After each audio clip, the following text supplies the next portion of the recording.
Om.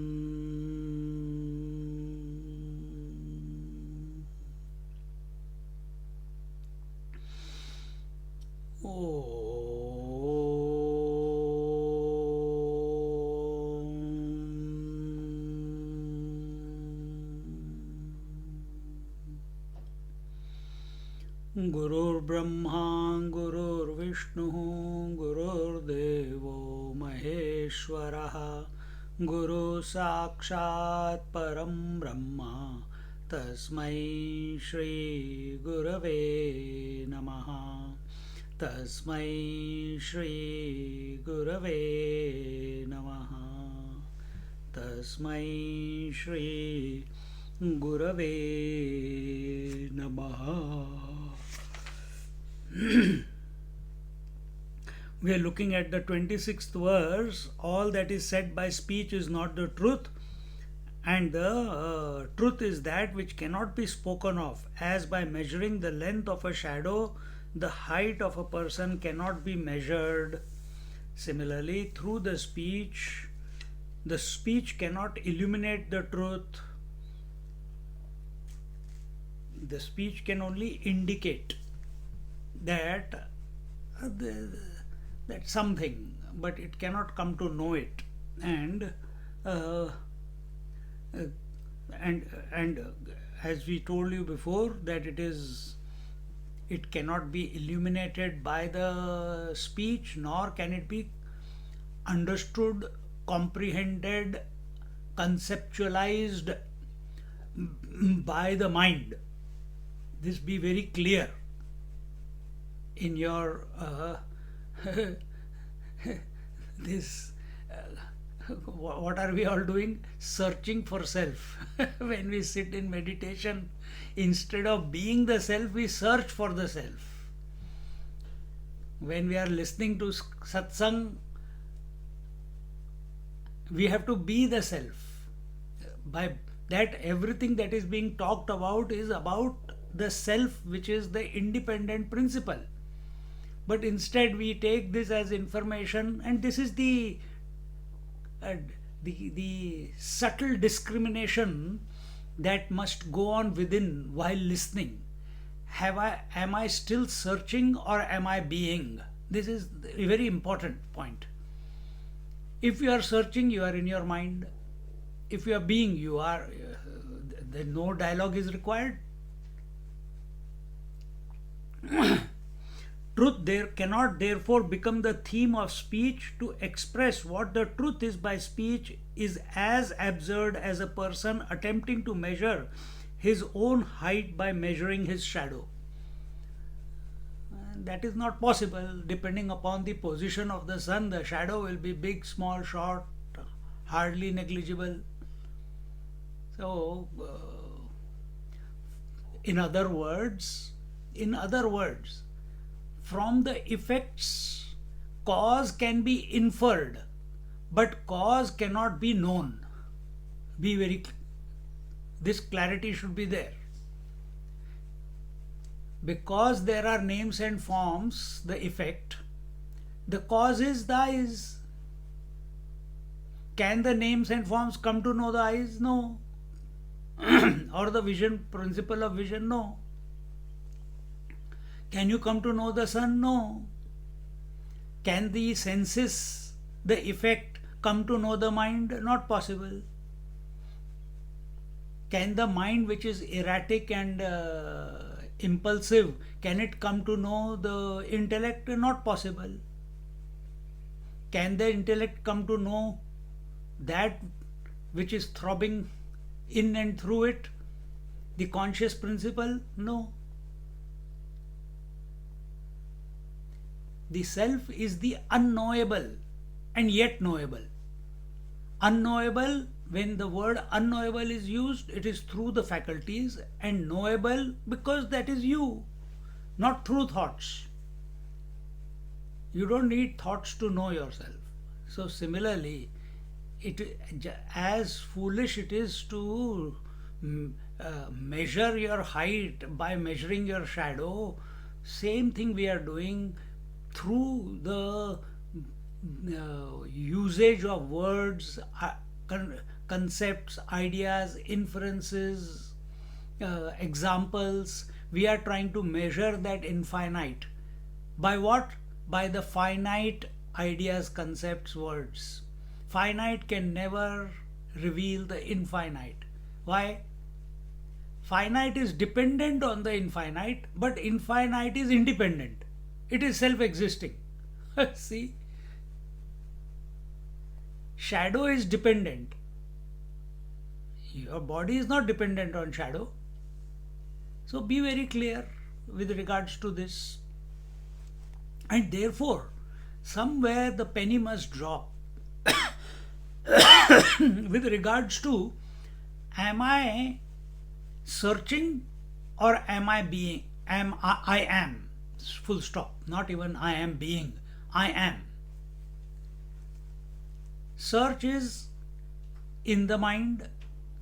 So when you have withdrawn from the world, from the relationship with the possessions, from the body, breath, mind, intellect, and you come and you are still within, then this question must pop up. Am I still searching or am I being? That's when this Vedanta clicks in.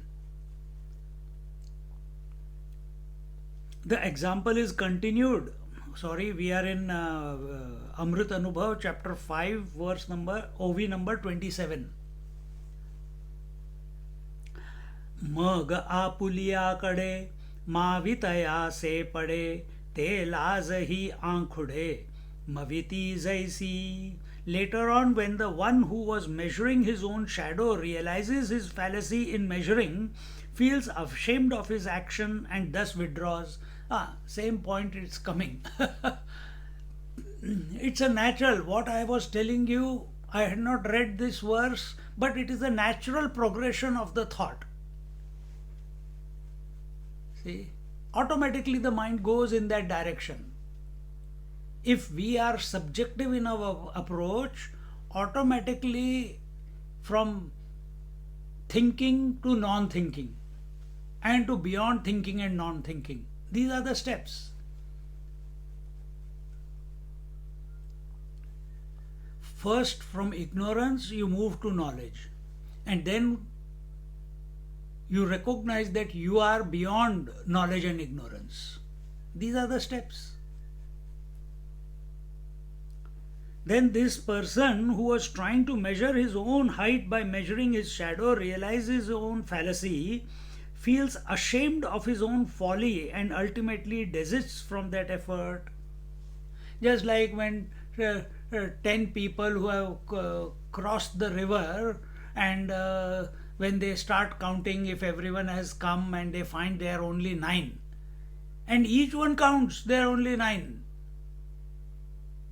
But when one passerby, he says that all of them are depressed and sad and crying. What happened? We lost one person in the river while crossing, but we can't find out who he is. We can't find out who he is. So how many of you were there? 10. So the passerby counts. They are all 10. He says, count. So they counted. One person only needed to count. 1, 2, 3, 4, 5, 6, 7, 8, 9. See, the 10th person is not there. Buddhu, you did not count yourself. The moment he said, you are the 10th one, all of them got the realization that they have not lost anyone, isn't it?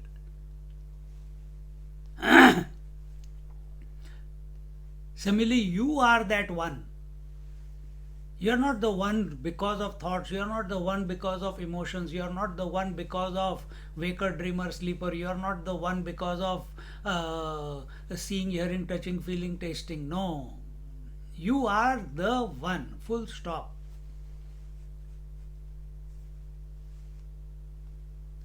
And when in deep meditation, when we are contemplating in Nididhyasan, when this clicks, by grace, when it clicks, that,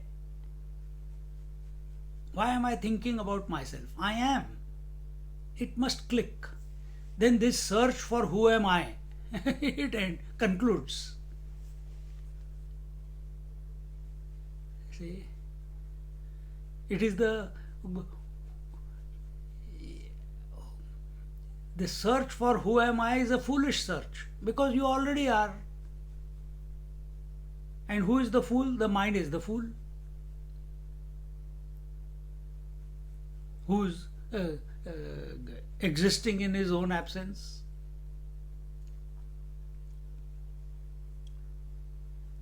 So, what will be your situation?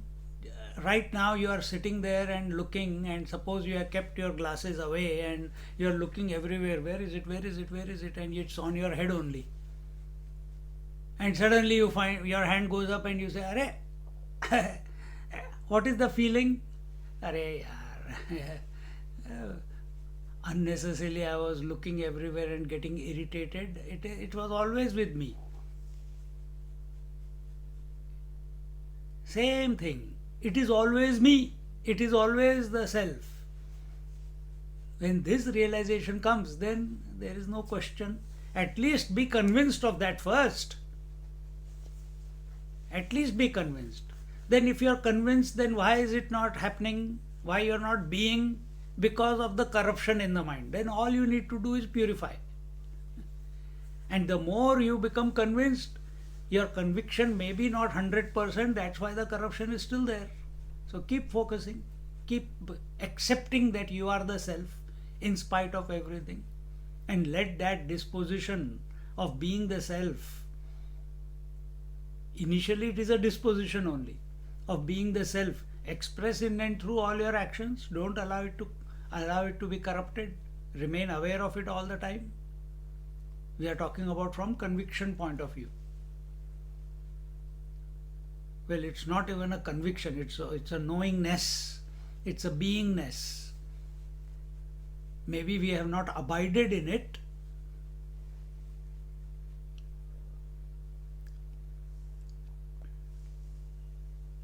Similarly, and ultimately desist from efforts. As long as we think we have to search, as long as we think we have to reach somewhere, till then distance is created.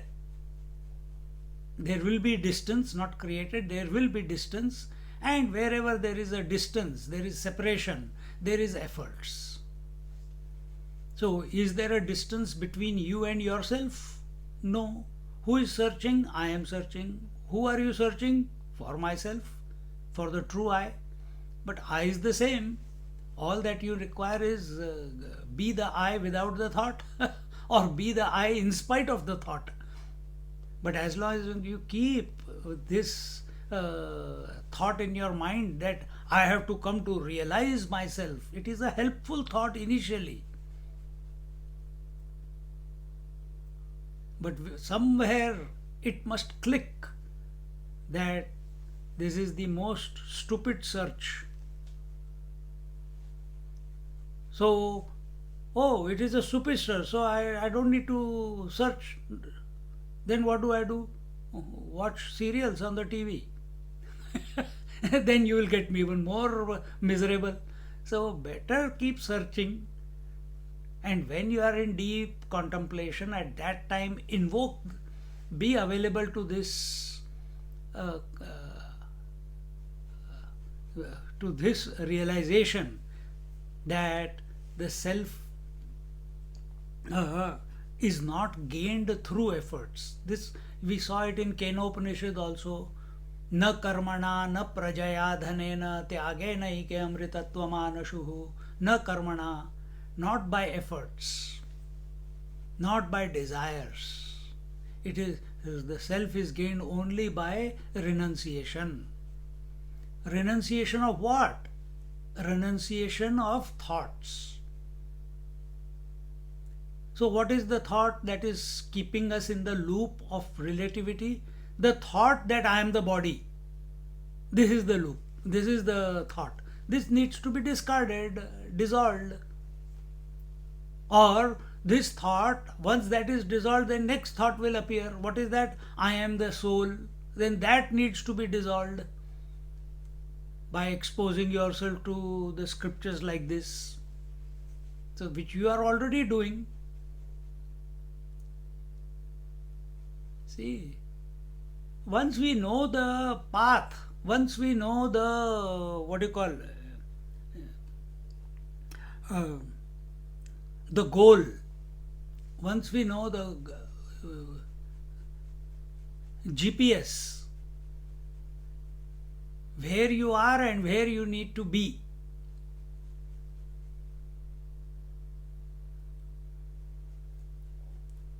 and where are you? Right here and now. Where you need to be? Right here and now. Is there a distance? No. Then there is no journey. There is no journey. But we think that we are not there yet, because I am still stuck in the family, I am still stuck in the profession, I am still stuck in socially, and that is your imagination. You are thinking of yourself with reference to something. Just as in the previous verse, you are measuring your height with reference to the shadow. So you are determining your reality based on the references of profession, of people, of social, of relations, and they are the shadows. Shadow of whom? Shadow of the mind or shadow of the self. Drop it. Be the original. Don't assess yourself with reference to anything or anyone. Then you will realize that you are always free, you are always independent, that you are always untouched, that you are the crux of everything, you are the essence of, well, there is no everything after that. You are it, that's it. And how will you know it? Without a thought. And now you will say, yes, I understood, but you did not understand, because whatever is understood through thought is limited. And what the words just now were said were indicating the unlimited.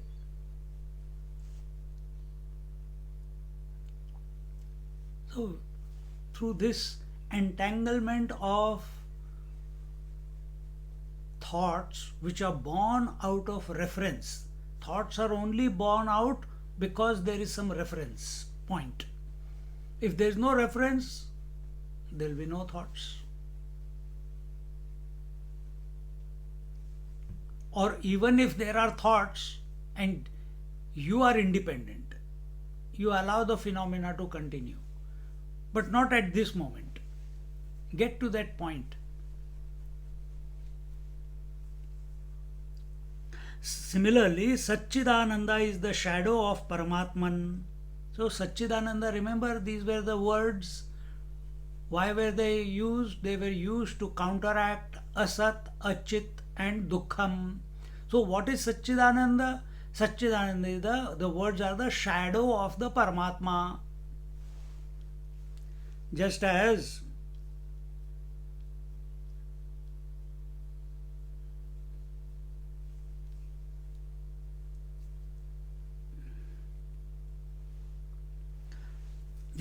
the sunlight is the shadow of the sun. Why did you say shadow of the sun?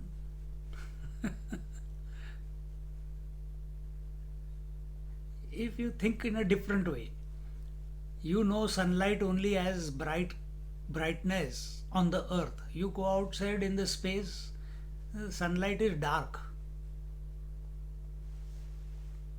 So just as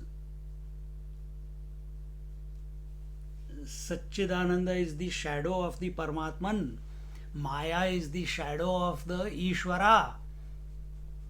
See? Sunlight is the shadow of the sun. Can all the sunlight put together be equal to the sun? Can it reveal the sun? Not possible. Sun is much more than that. Similarly, all the words Sat Chit Ananda, they become impotent. They are incapable of revealing of whose shadow they are. That Paramatman, that self that you are. How can one know the Paramatman by measuring the shadow? Therefore, truth cannot become the subject of speech, and truth cannot be defined by the words Satchidananda. But see, we have covered so many 28 7 verses using words to come to this conclusion that words cannot indicate the truth, cannot words cannot define the truth, because we are so steeped into, we are so programmed by our by the phenomena that we have taken ourselves to be the thinking, experiencing, knowing. We have accepted ourselves that way, as this body, as the relative, not as the absolute. And therefore, with that faculty of the relative, because that faculty of the relative, the senses, mind, intellect are useful, beneficial, productive, conclusive with regards to the world which we live in, we think the same faculties will help us to come to know the truth. Not possible. But remember, we only have those faculties. Either we can go outwards or we can go inwards. If you go outwards, those faculties become even more irritated, more disturbed. When you go within, those faculties come to a conclusion. And what is the conclusion? This is the conclusion.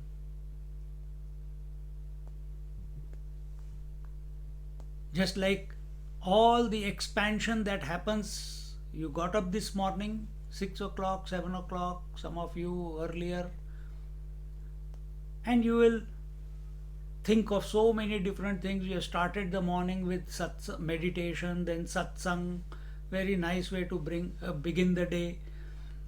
After the satsang is over at 10 o'clock, then breakfast, then अब क्या करना है, we can't meet people, okay, I have to do some courtesy calls, meet this, meet that person, talk to that person, business, etc., etc. And slowly, then what happens at night? You think of sleep and everything gets concluded. All the thoughts and all the imagination and all the extrovertedness becomes introverted.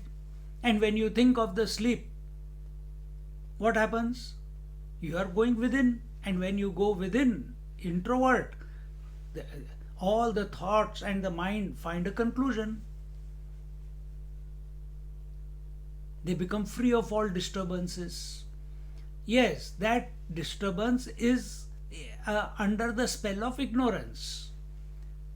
We want a similar conclusion while being aware of it, that the mind is come to a standstill.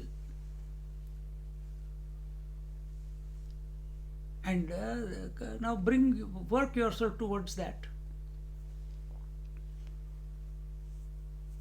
Truth cannot become the subject of speech, and truth cannot be defined by the word Satchidananda. Another way of looking at it is like tamasic thoughts are replaced by rajasic thoughts, rajasic thoughts are replaced by sattvic thoughts, sattvic thoughts are replaced by total sattvic thoughts are replaced by the infinite thought, and the infinite thought, when it thinks of the infinite, these are all thoughts of infinite, no? So when the infinite thought thinks of the infinite, it drops out of its expression. Because how I can know I? The I thought is wanting to know the Atma, the I. The ego I, the individual I, is wanting to know the Atmic I. But I is the one only, it cannot be two. So the this is what is called as vritti vyapti. The thought aspect of the I drops away, I remains, because you are it. How can I be without thought? Are you not there when you're sleeping? Are you dead when you're sleeping? There are no thoughts in the mind, but you're still there. Between the two thoughts, you're not thinking, but you're still there. Now, we do not have a lasting experience, an elongated experience of remaining without thought and yet being awake. Yet being awake. Now, bring yourself to that point. For that, initially, then you have to use the thought, just like here in this chapter, the word Satchidanand were used, and if you remember the example before, they used. Alert from calendar, New South Wales Bank Holiday, New South Wales. Alert from calendar. When they used the camphor, the camphor, the flame was there as long as there was a fuel. So how long you have to keep thinking, how long you have to keep using the words soham, soham, aham brahmasmi, I am. How long? Till all other thoughts other than I am or aham brahmasmi or soham become dissolved. Till then you have to focus on it. And when all of them have dissolved, then you will come to this natural disposition that why am I speaking I am, that word also dissolves away. Because it is foolish, I am calling myself I am. I am already me. So that word I am was utilized only to counteract all other not I am thoughts. Similarly, existence is Sat is used to counteract Asat, and so on. What is the greatness of the truth that it cannot be defined by words? This is explained in the next few OVs. Taisi satta chi swabhave asatta tava nahve ma sattatva sambhave sattesi kapi. Similarly, that which is pure existence by nature, the self is pure existence by nature. So here they have used that word tat, that which is pure existence by nature, where non-existence is never possible. What is non-existence? Everything other than. From non-existence is only a word, a concept available in the relative. In the absolute, there is no concept called non-existence. Only in the relative, there is day and night. From the absolute sun point of view, neither there is day nor there is night. You understand? Waking, dream and deep sleep are three states only in the relative. From the self point of view, there will be no waking, there will be no dream, there will be no. It is unaffected and uninfluenced by these three. The one who has woken himself up. See? That which is pure existence by nature, where non-existence is never possible, how can the ever-existent require to be referred to as existence? So, what is non-existence? The asat. See, the words themselves are saying non-existence. The word shadow, does it have any validity? There are some places they have written a whole book on coming to know the personality of a person by their shadow. How foolish can it be? So, just as from shadows height you cannot measure your own height, how can you come to know the self by knowing the shadow, which is existing in its own absence? So, what is the word non existence? That which is not, that which is absent, that which is not existing is non existence. So, that word non existence itself is indicating something that which is not. How can talking about that which is not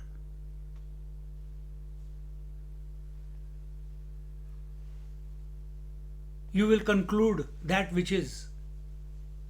Does it have the capacity? This is where there is something very deep now. Existence is also a word, non existence is also a word, is a thought only. You are using one thought to counteract the other thought, but both thoughts, thought by itself is non existence. It's a product of ignorance. Ignorance is that which is not.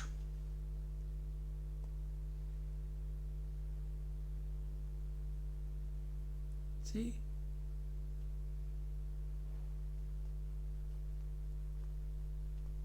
How can that which is not determine that which is impossible?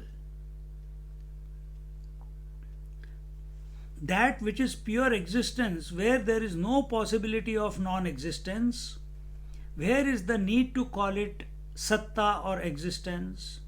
So, therefore, if non existence is a misnomer, it's existing in its own absence, then why you have to call it existence also? To counteract it? Do you need counteraction?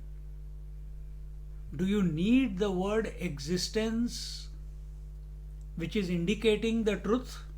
Do you need that word Sat Chit Anand Nitya Shuddha Buddha Mukta? Do you need these words? If you understand that non existence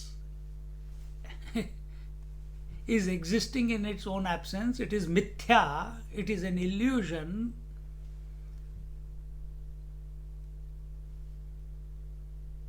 then no language is required. You don't need to counteract anything. So, why are we using existence word? Because we have not accepted that this world is only a dream. This world is existing in its own absence. This has not gone deep into our system. We are still surviving. We are still securing our future and our children's future. We are still securing our tummy.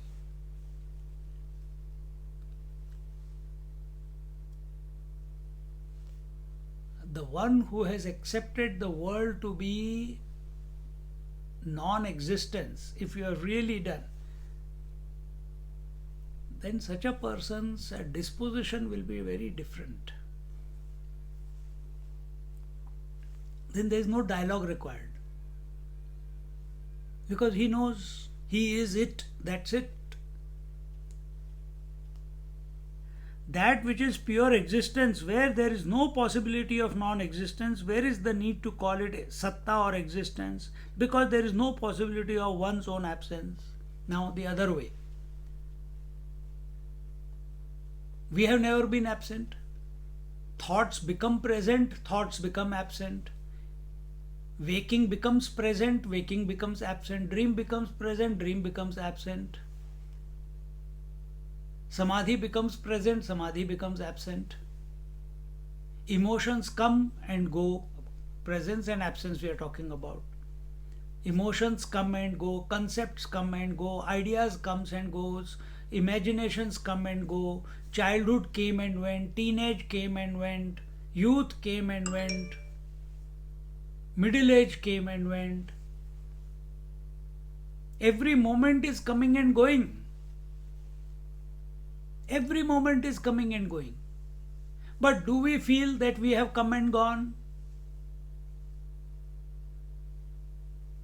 Or do we feel we have been constantly there through all these experiences? So when you say, uh, I am awake now, that means mind has become awake to the experience. I feel sleepy now means the mind is tired of carrying the load of the day and now it wants to withdraw. So if you say, I want, now I feel like sleeping, means you are noticing that there is tiredness of the mind and now mind is going to sleep. You have not gone to sleep. You know these three states come and go every day, 3 or 4 states come and go every day. You know your body has changed from childhood to teenage to youth and so on.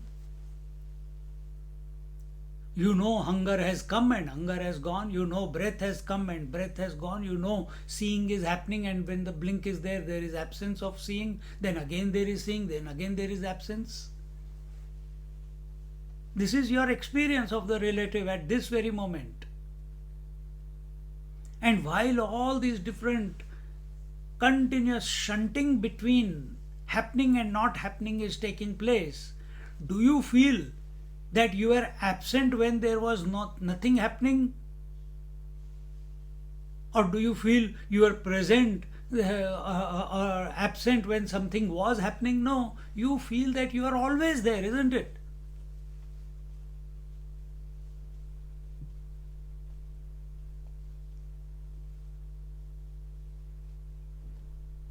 Latch on to that feeling, latch on to that one,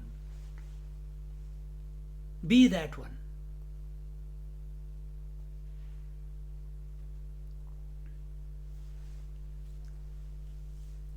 And when we have not experienced our own absence, then where's the question of realizing ourselves? We are always.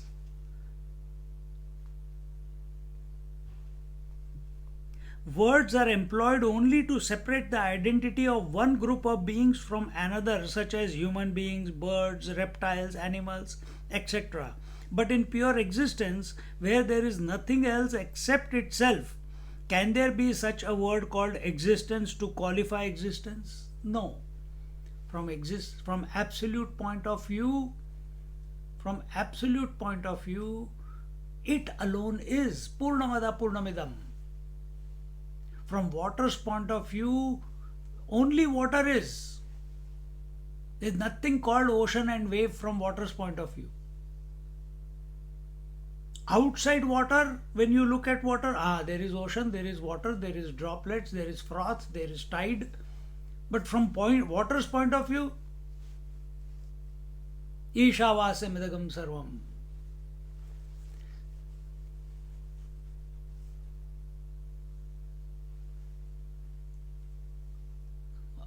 That will be our prayer to it. What will be its waters? Sarvam Khalvidam Brahma. I alone am. This is not only the water's disposition without a thought, it is that is our true nature. Sarvam Khalvidam Brahma.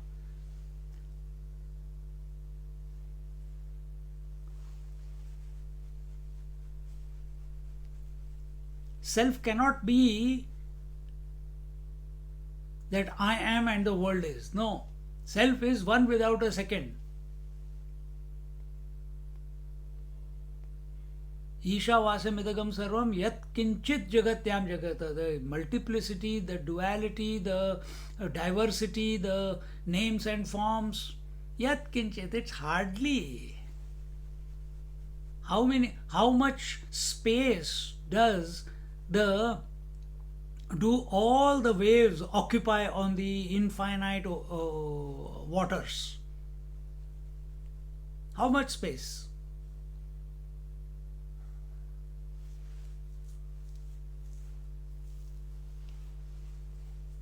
Zilch. Water always remains water, only you have given it a name, a wave or ocean. So, where is this world? Where is the dream world? Zilch. It was only a figment of imagination. Where is this waking world? Zero. Existing in its own absence. Don't be too serious about it.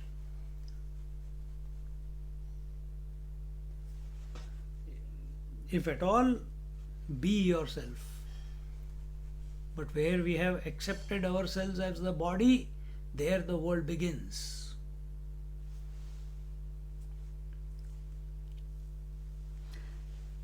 But in pure existence, where there is nothing else except itself, can there be such a word called existence to qualify existence? No. What do we say self is? Self is self-existing. Woman is self-existing. But wife needs a reference of a husband in order to be wife.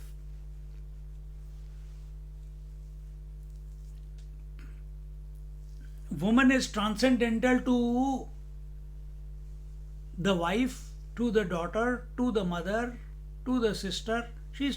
Woman is transcendental. She is not affected by these. So where are these roles?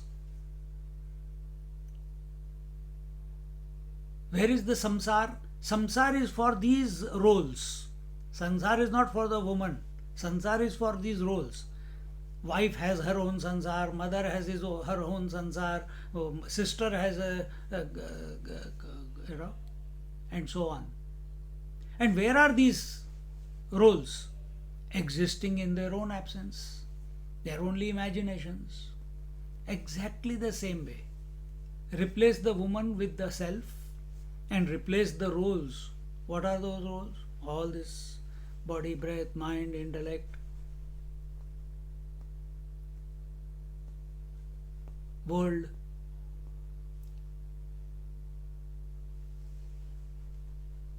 So we don't need thoughts to establish ourselves. Again, it comes back to the same point. I am because thoughts are, or thoughts are because I am. This be very clear. This will be the final dissection. This will be final discrimination. Why am I thinking I am? Am I stupid or what?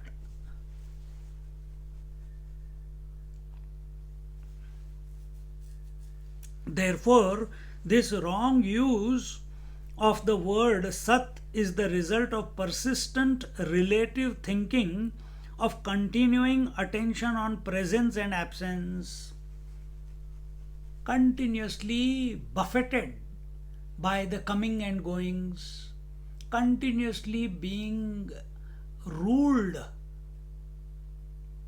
by waking, dream, deep sleep, presence of waking, absence of waking, presence of dream, absence of dream. So where our happiness depends upon a good night's sleep, we have succumbed to relativity. Where our happiness depends upon contemplation, thinking of thoughts, where our happiness or realization or being the self depends upon japa, we have handed over our happiness, we have outsourced it. Such a person can never be happy. And therefore, when you see the sadhana, Vaikhari Madhyama Pashyanti Para, yes, we outsourced it, but only so that we could come to the threshold of the self. Here we are using all these words only to come to that point where we recognize the fallacy of the words, that these are all empty words, they have got no meaning. I am independent whether there are words or no words. So when we are focused on presence and absence, then there is every possibility that you will get caught up in absence or you will get caught up in presence. when that presence and absence is your reality, then you want to communicate what is absence, you need to communicate what is presence, then you need to communicate to yourself how to counteract the absence. Then you need words to recognize that presence and absence both are part of the total absence. That I can't think of absence. I can think only in the presence. So now I have to think in the presence and come to the absence without going to sleep, without remaining ignorant. All this is the prakriya. We are creating a journey where there is no journey. Journey is only in the mind. And we have programmed our mind in the wrong way for whatever reasons. Don't feel bad about it. It's happened. But now catch the essence. Be the essence. Therefore, this wrong use of the word Sat is the result of persistent relative thinking. And remember, relativity begins with body identification.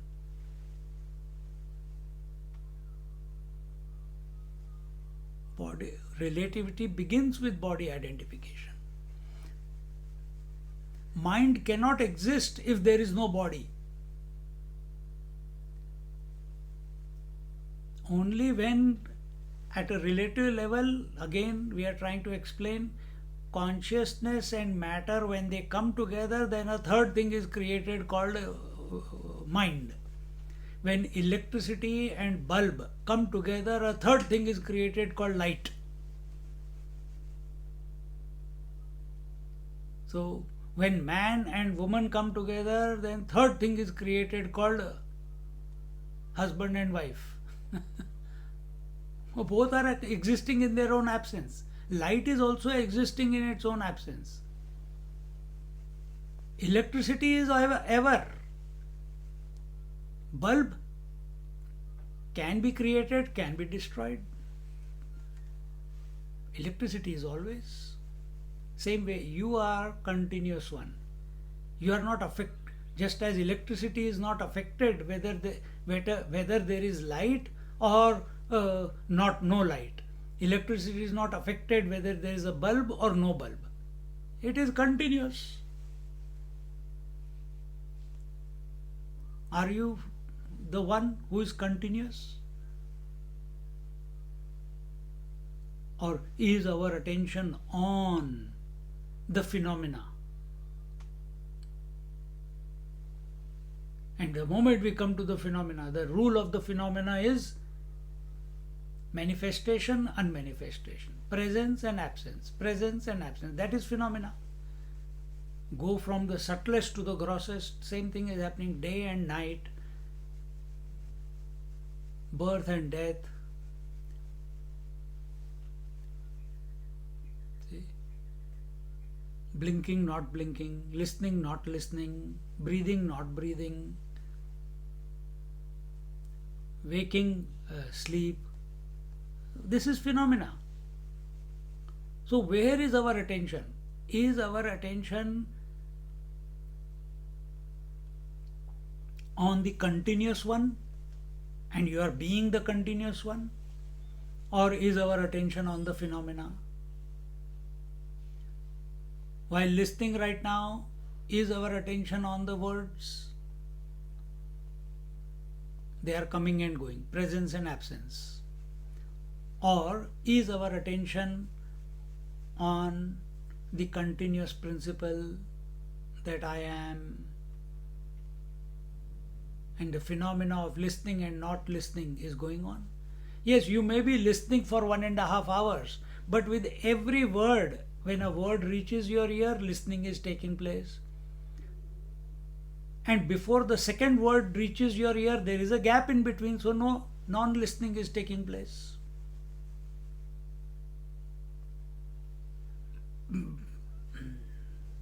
catch this.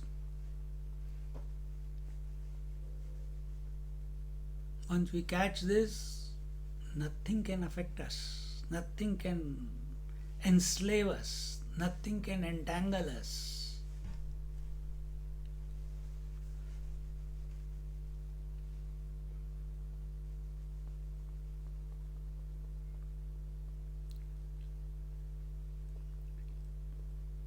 But I, the truth, is neither presence nor absence, or it is both presence and absence. This is one of the meditations that you can do. I am everything and I am nothing. I am everything, I am the absence also, I am the presence also, because both are illumined by me. In my presence alone, absence and presence of thoughts happens. Or if you take neti neti, then absence and presence have no validity because they are just a phenomena. Mithya pratyaya. So either I am nothing or I am everything, presence and absence. So neti neti, I am not the waker, I am not the dreamer, I am not the sleeper. Anvaya, I alone am expressing in my presence, through, I alone am expressing in and through the waking, dreaming and sleeping. That is Anvaya, that is all inclusivity. This is only by way of words. Nobody is there saying I am expressing through the waking, I am expressing through the dream, I am expressing through the sleep. Nobody is saying that.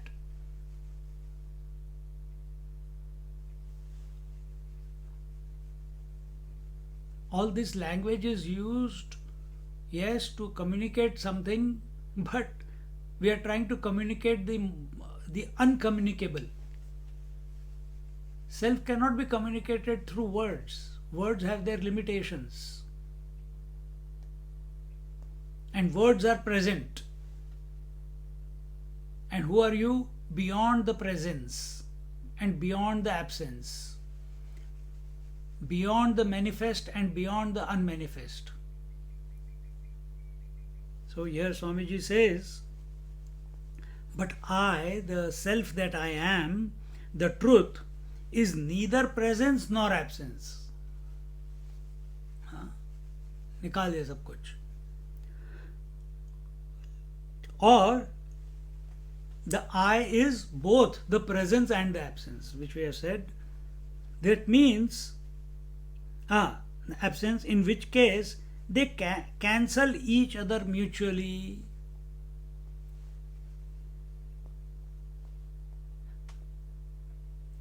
So what is happening when word existence and non-existence is being used? We are using these words to cancel each other. But they will get cancelled. Remember, they will not get cancelled just like that. They will get cancelled only when we are subjective. They will get cancelled only when we recognize that we are other than existence and non-existence. Then they will get cancelled. But if you remain in the loop of existence and non-existence, then doubts will keep coming. You will read this book, that book, more about existence, more about non-existence, but conclusion is not coming. Because how can words give you conclusion of the infinite? Cannot. Such people become philosophers.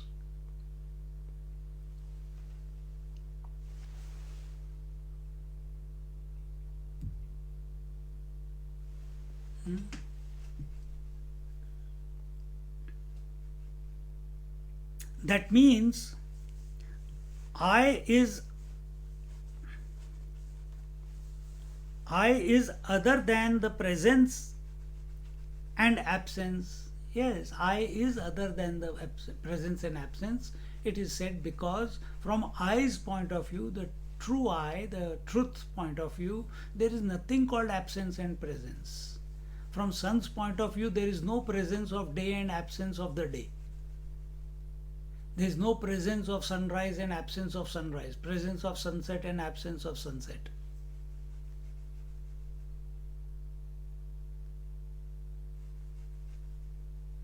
Take this position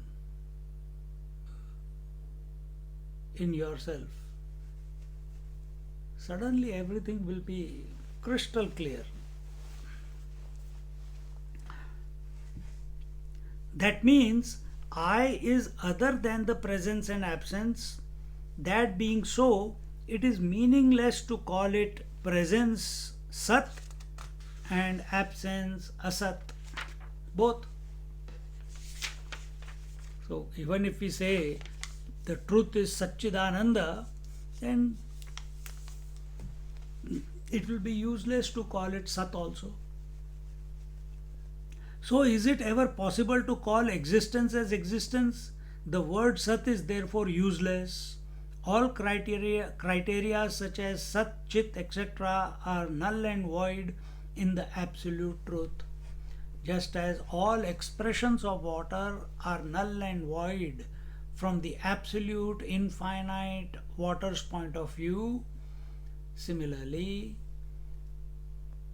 all the ornaments are null and void, all the shapes and forms are null and void from the gold's point of view.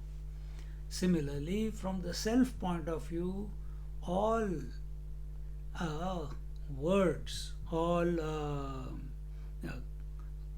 ideas, all thoughts are null and void, as sublime as they may be.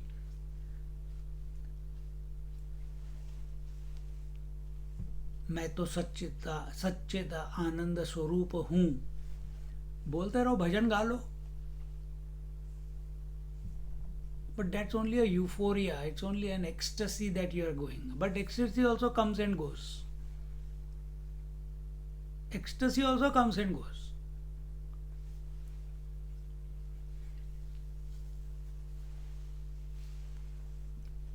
See?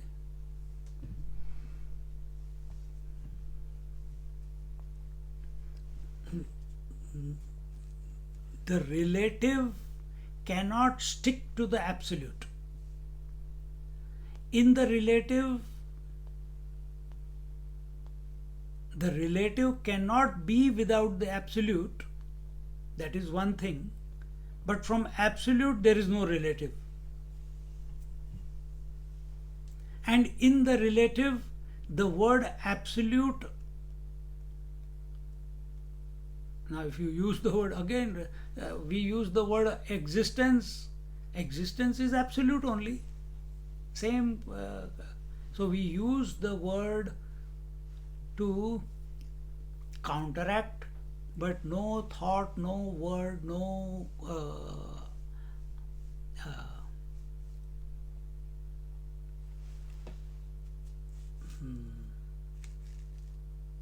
no presence, no absence can stick to the reality that we are. Similar thought continues in respect of Chit consciousness. So till now we saw existence, now Chit. Ani achidache ni nashe aleze chinmatra dashe आता चिन्मात्र चीमा कैसे chinmatri iye. That which is pure consciousness by nature, denying all inertness, how can it be referred to as consciousness? In the knowledge, there are two aspects, the knower and the known. The known is achit, insentient. The knower is chit, consciousness. In this specific knowledge, these two aspects are distinct. Whenever we are using thoughts, words, it is specific knowledge. And specific knowledge, there has to be duality. There has to be two in order for specific knowledge to express.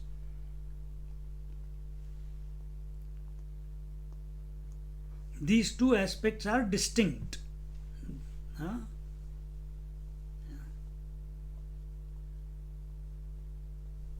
the knower known, Purusha Prakriti, consciousness matter, seer seen, speaker spoken to, hearer heard, always two separate. They are distinct from each other in specific knowledge. But in the Chinmatra, the pure consciousness, so from relative consciousness point of view, the two are always separate. The knower and known are always separate. But from pure consciousness point of view, which is supporting both the knower and the known, it is supporting both the aham vritti and idam vritti. Don't you know it? I am listening. I am is the subject. What are you listening to? The words coming, the satsang taking place. So you are listening to the words. So words are the object. So you are the I am is the subject, but it is a thought in your mind. I am. And listen to the words are the object. They are also appearing as thoughts in your mind. So are you not aware of both the subject I and the object words? See? Our problem is we become specific. When it comes to I, the eyes see forms, and even though I is the continuous one, I take myself to be the specific I with respect to specific forms. This I is a specific I with respect to specific sounds. This I is specific, I thought is specific with respect to that which is smelt. So continuously the I is crystallizing with whatever it is knowing, by way of senses or by way of thoughts or by way of imaginations. It is continuously taking a reference point and then defining itself. Are you that one? Are you only the listener? Are you not the seer also? Are you not the hearer also? Are you not the thinker also? Are you not the all the faculties? How can you be all? It will be a big mixed salad inside. So which I are you? Are you the seer I, the hearer I, the talker I, the listener I? Or are you the witness I, who at this moment knows that seeing is also taking place, hearing is also taking place, sitting is also taking place, understanding is also taking place? Which knower are you? So here he is saying, but in the Chinmatra, the pure consciousness which is supporting both the knower and the known, there is no such differentiation. So the one who you are, there is no differentiation. Then where is the differentiation? In the mind.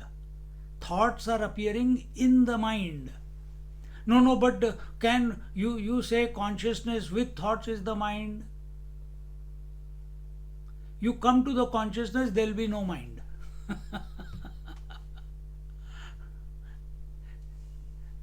Yeah. If you come to be the consciousness, there will be no mind.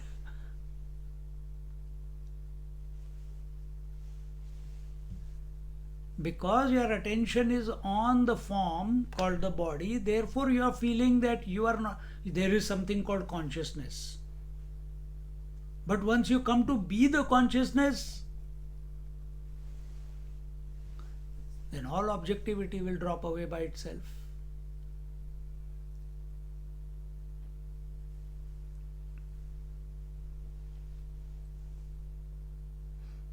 So in the pure consciousness, there is no differentiation. In the truth, there is no differentiation. In the mind, mind is a product of differentiation. The nature of the mind is differentiation.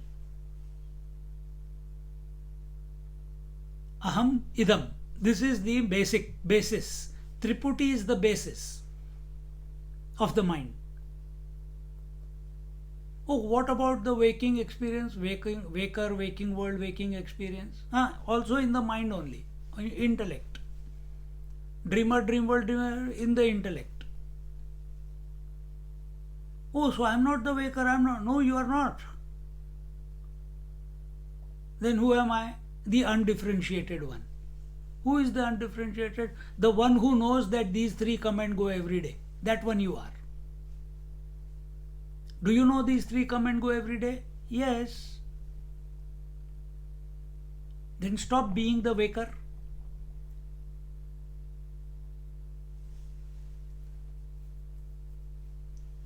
Start being the infinite one.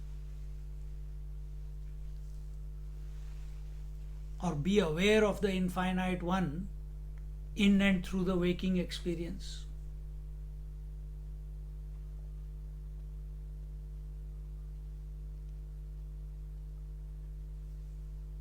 See, all data brings us to our natural position, but we are obsessed with the relative. We are obsessed with the specific. That's where the problem is. We can't find the inspiration within us to be convinced that we are the non-specific one. Because the moment you be non-specific, then there is no relation, there is no position, there is no disease, there is no health, there is no past, there is no future, there is no birth, there is no death, there is no friends. Then as our Nirvana Shatkam says, today's verse, Aham nirvikalpo nirakara rupaha vibhurvyapya sarvatra sarvendriyanam sada me samatvam na muktir na bandha chidananda rupaha shivoham shivoham. Sada me samatvam. Once you remain aware of this continuous, be that continuous one, then where is the question of liberation? Where is the question of bondage? Bondage and liberation are two concepts of the mind alone. They are and mind is duality. And who are you? The unifying principle. You are the one without a second, not even unifying. I can't even use the word unifying there.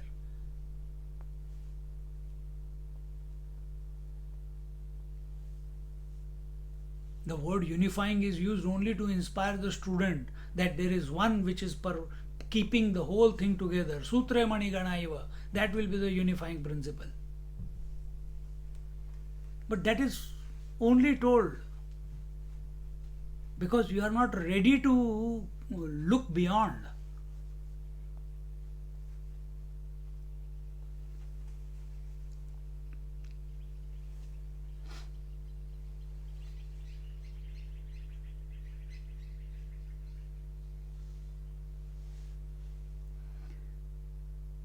This achit, remember we are talking about chit achit.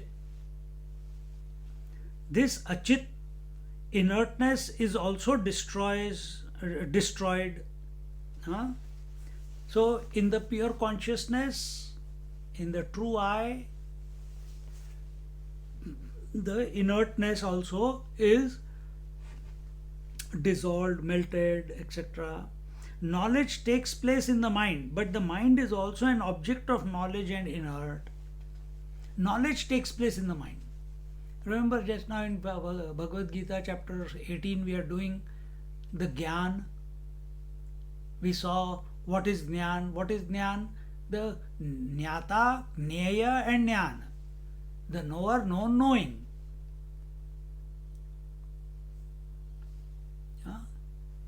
So what is that what is that knower, known, knowing? It's a triputi.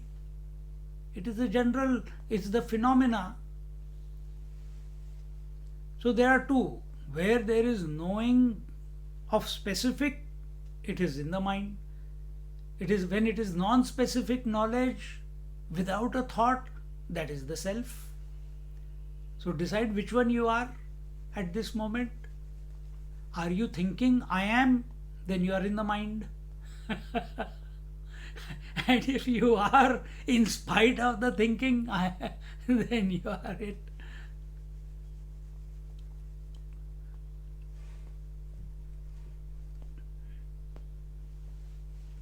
Knowledge knowledge takes place in the mind, but the mind is also an object of knowledge and inert. I just gave you the example of waking, dream, deep sleep experience. You have the knowledge of waking, you have the knowledge of dream, you have the knowledge of deep sleep. Who has this knowledge of these three states? Waker cannot have the knowledge of deep sleep and dream. The dreamer cannot have the knowledge of waking and deep sleep. And naturally no knowledge in the deep sleep, it's an ignorant state. Then who is having the knowledge of the three states? If you take this simple inquiry, everything will get disentangled. You will come out of your mind.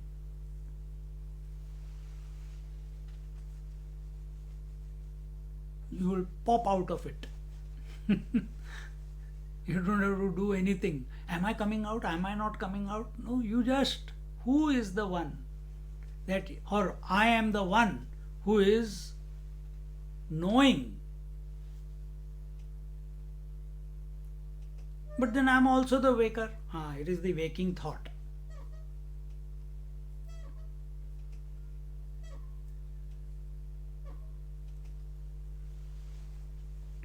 Therefore, it is the consciousness which is illuminating the knowledge in the mind, in one place as aham vritti and in another as idam vritti. So it is the pure consciousness which is reflecting in the mind, meaning reflecting in the mirror, meaning reflecting in the prism of the mind.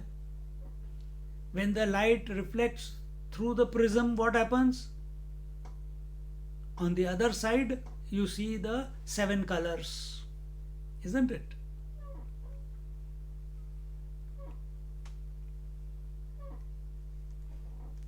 Same way, when the pure consciousness reflects in the mind, how does it appear? As aham and idam. Can you do anything about it? No.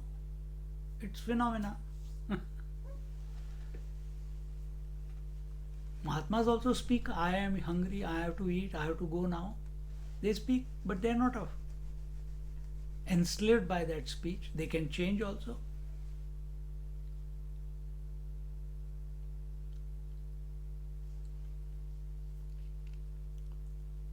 Therefore, it is the consciousness which is illuminating the knowledge in the mind in one place as aham and aham vritti and another as idam vritti. I am listening. This example I gave before, I think. I am listening. So, you know the thought I am appeared in the mind, and you know the thought listening appeared in the mind. I am is the aham, listening is the idam.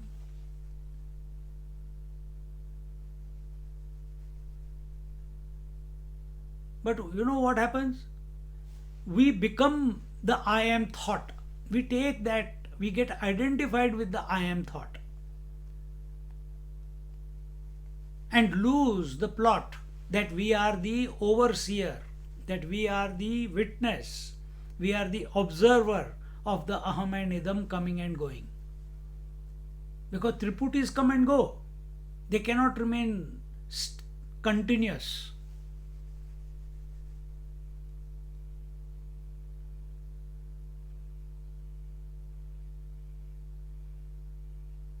They cannot, the Triputi cannot remain continuously in one place. It appears, it disappears. Then next one appears, then it disappears. Then third one appears, it disappears. This is happening to you with every thought. Whether you are thinking, hearing, touching, feeling, tasting, imagining, contemplating, reflecting, continuously it's happening. All you have to do is recognize, that's all. The moment you recognize this,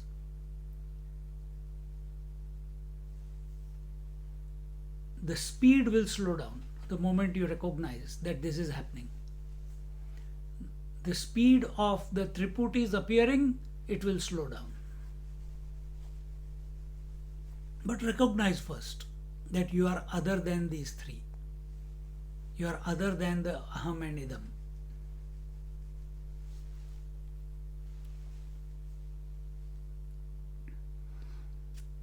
So, therefore, it is the consciousness which is illuminating the knowledge in the mind in one place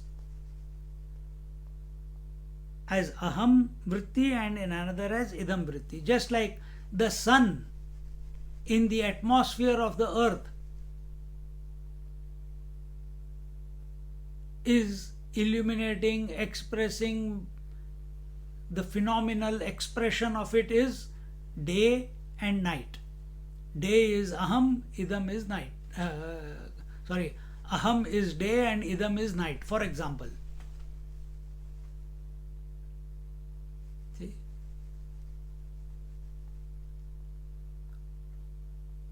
But is the sun the day or the night? No. Similarly, are you the Aham Vritti or the Idam Vritti? No.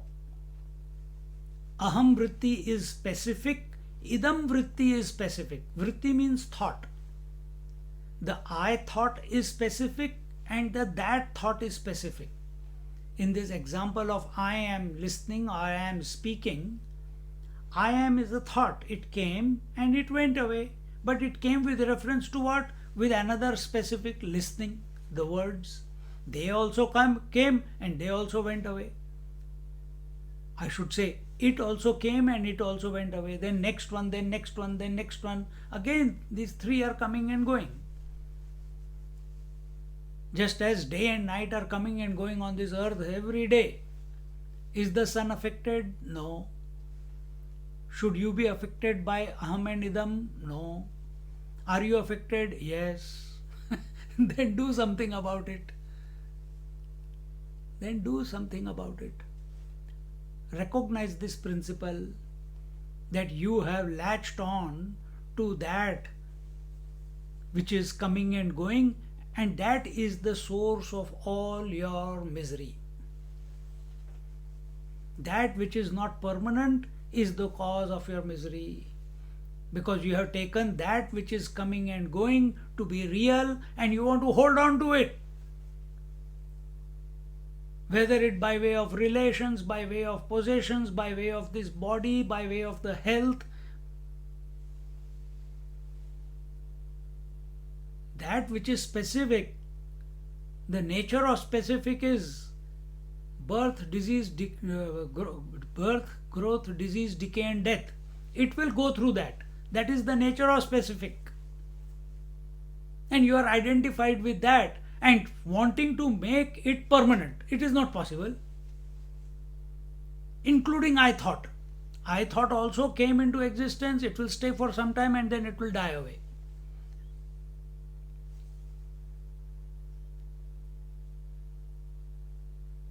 So correct your mistake.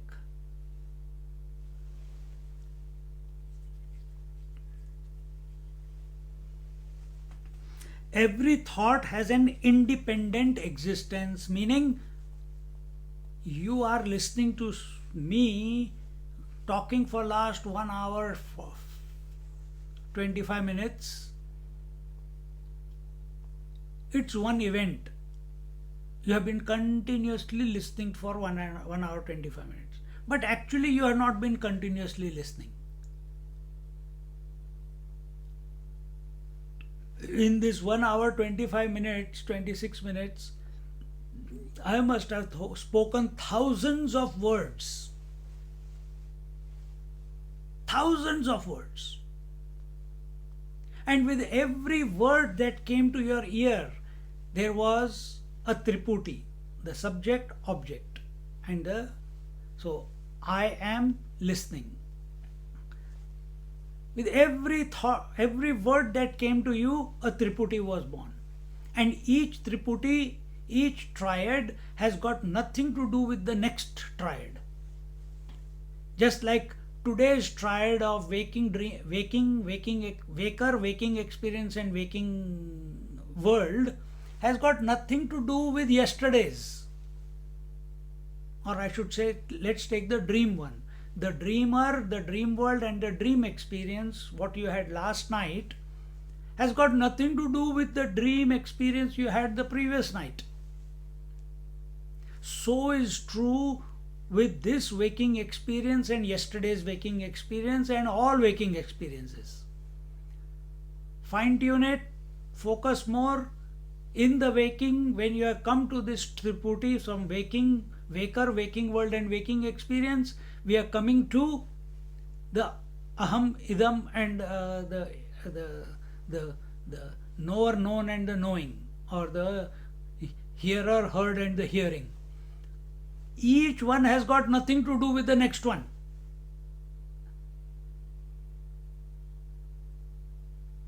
But because of our unintelligent, unaware disposition and our identification with the specific called the body,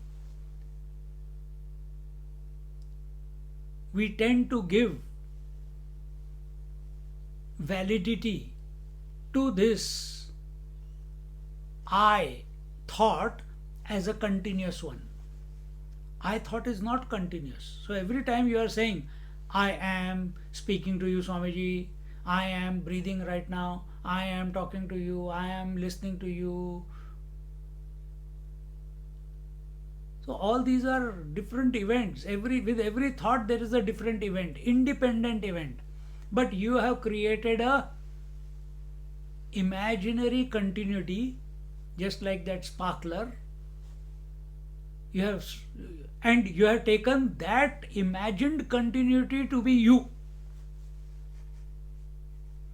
And that imagined continuity is with respect to the specific.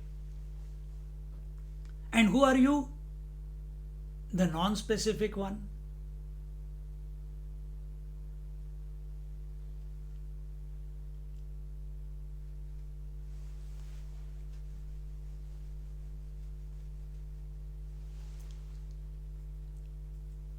So when we consider ourselves to be the specific, it's like a whirlpool. It pulls us down. So when we consider ourselves to be the mind, ourselves to be born, ourselves to be the body, it pulls us down. And that's why, and when you get pulled down, sansar, misery, some joy, some sorrow, some presence, some absence, some knowing, some not knowing. Even a small leaf is in the whirlpool, it's wanting to come out of it, it's going round and round and round and getting sucked in.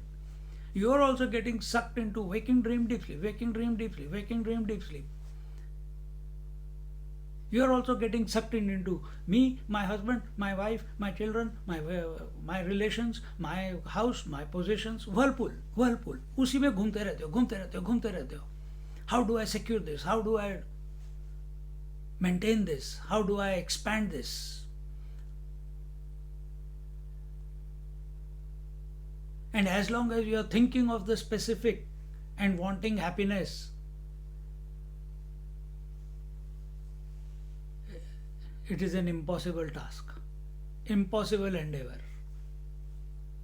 Until unless we do not recognize that we are other than the phenomena, we are the observer of the phenomena, we are the witness of the phenomena, we have got nothing to do with The aham vritti and the idam vritti. We have got nothing to do with the specific. Specific is a phenomena happening in the mind. Let it happen.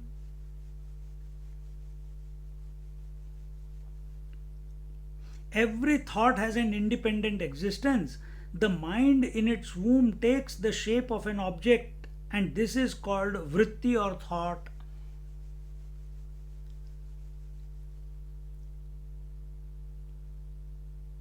This vritti is further illumined by the inherent potentiality called as consciousness or jnana shakti. This limited consciousness with reference to a particular vritti is called chidabhasa. In the light of the chidabhasa, the knowledge takes place that I know this is a picture, temple, etc.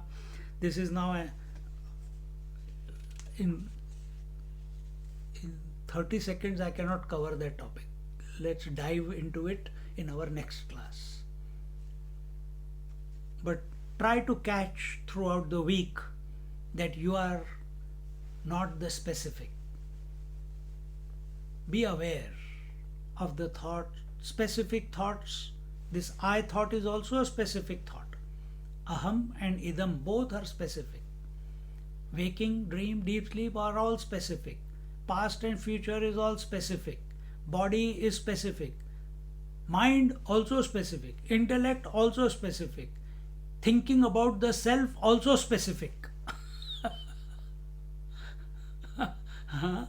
So be aware.